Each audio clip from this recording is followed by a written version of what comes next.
বাজেটকে হাতিয়ার করে এবার নেহেরু ইন্দিরাকে আক্রমণ শানালেন প্রধানমন্ত্রী নরেন্দ্র মোদী। নেহেরু ইন্দিরা জমানাকে 12 লাখে তীরে বিঁধেছেন নরেন্দ্র মোদী, আর সঙ্গে তুলনা টানলেন নির্মলা সীতারামনের বাজেটের।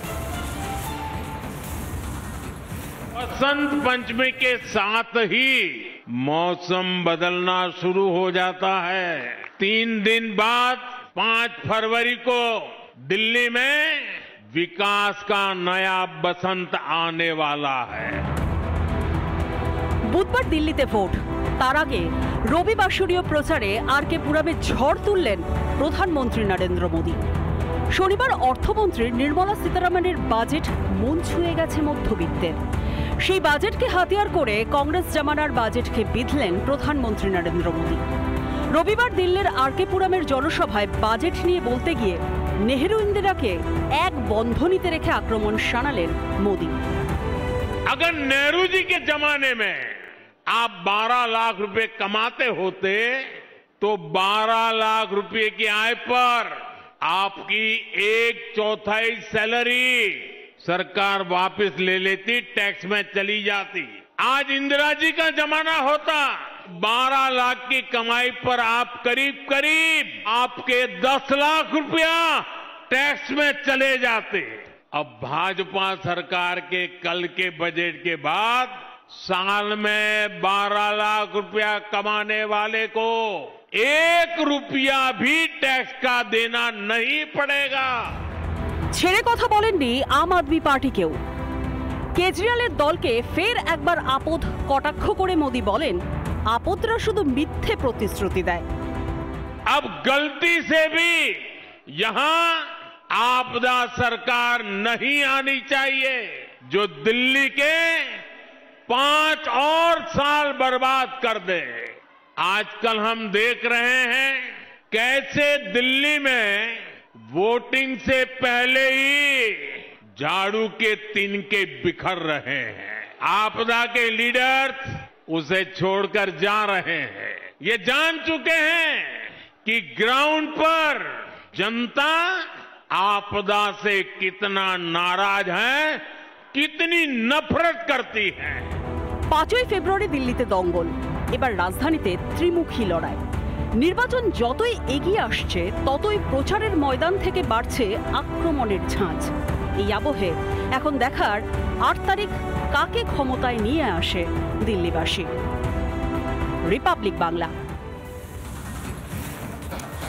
যেমন কথা তেমন কাজ, দ্বিতীয়বার কুর্সিতে বসে শুল্ক চাপানোর হুঁশিয়ারি দিয়েছিলেন ডোনাল্ড ট্রাম্প, আর সেই মতোই কানাডা, মেক্সিকো এবং চীনের পণ্যের ওপর চড়া শুল্ক চাপালেন মার্কিন প্রেসিডেন্ট, যা মঙ্গলবার থেকে কার্যকর হবে।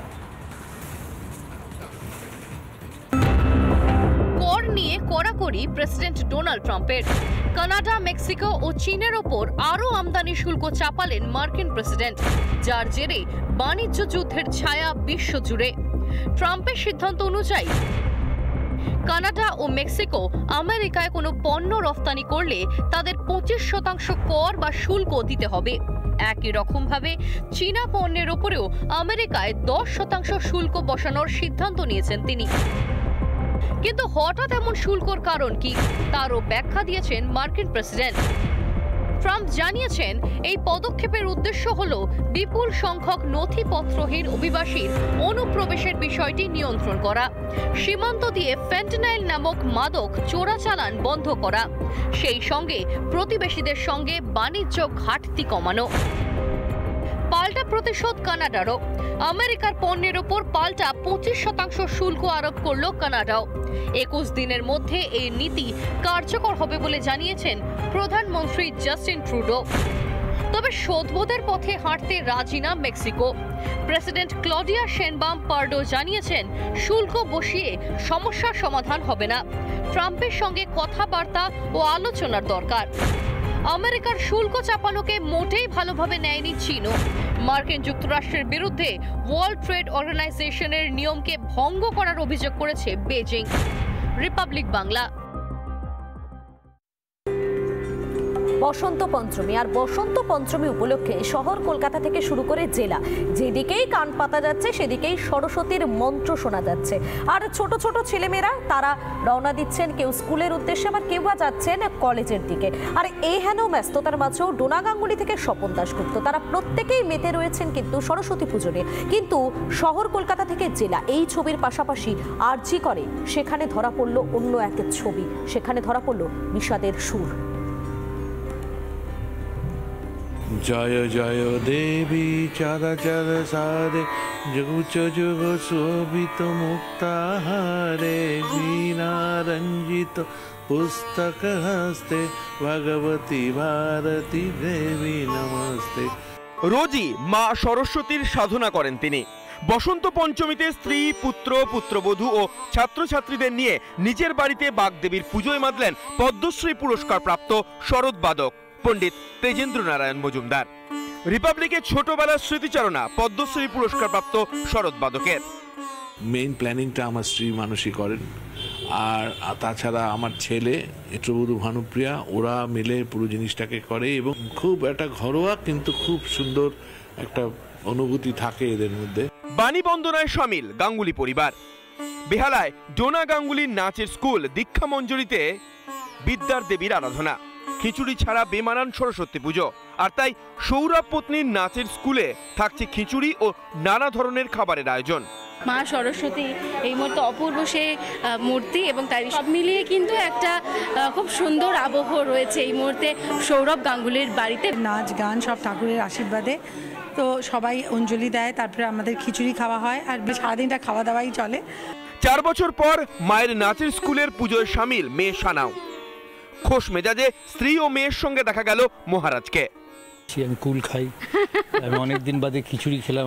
সানালাস 3 বছর ছিল না, এবার এসছে। এবছর 2 দিন ধরে বাগদেবীর আরাধনা। রবিবারই বাড়িতে দেবীর পুজো সারলেন প্রাক্তন বিজেপি সাংসদ স্বপন দাশগুপ্ত। দেবী সরস্বতীর শ্বেতশুভ্র মূর্তির বিরাজ করছেন স্বপন দাশগুপ্তর বাসভবনে। সরস্বতী আমার সারা জীবন সরস্বতীর চর্চায় আমি কাটিয়েছি, তাই জন্য আমার কাছে সব থেকে স্পেশাল। সুন্দর একটি প্রতিমা, সেই প্রতিমা এখানে রেখে পুজো চলছে। স্বপন দাশগুপ্ত নিজে রয়েছেন এবং গোটা পুজো তিনি নিজে দেখছেন, পরিচালনা করেন। সঙ্গীত, নৃত্যশিল্পী থেকে রাজনীতিবিদ সকলেই সরস্বতী দেবীর আরাধনায়। রাজ্যের অন্যান্য শিক্ষা প্রতিষ্ঠানের মতো আরজি কর হাসপাতালে পুজোর আয়োজন। তবে এবছরের পুজো থেকে বিচারের দাবি চিকিৎসকদের। অভয়ার মূর্তির পাশেই তৈরি হয়েছে পুজো মণ্ডপ। রিপাবলিক বাংলা। নানা ধরনের কন্টেন্ট দেখার জন্য লাইক করুন, শেয়ার করুন আমাদের ফেসবুক পেজ, সাবস্ক্রাইব করুন আমাদের ইউটিউব চ্যানেল। পাশাপাশি অন্যান্য ব্রেকিং নিউজের জন্য অবশ্যই চোখ রাখুন রিপাবলিক বাংলায়।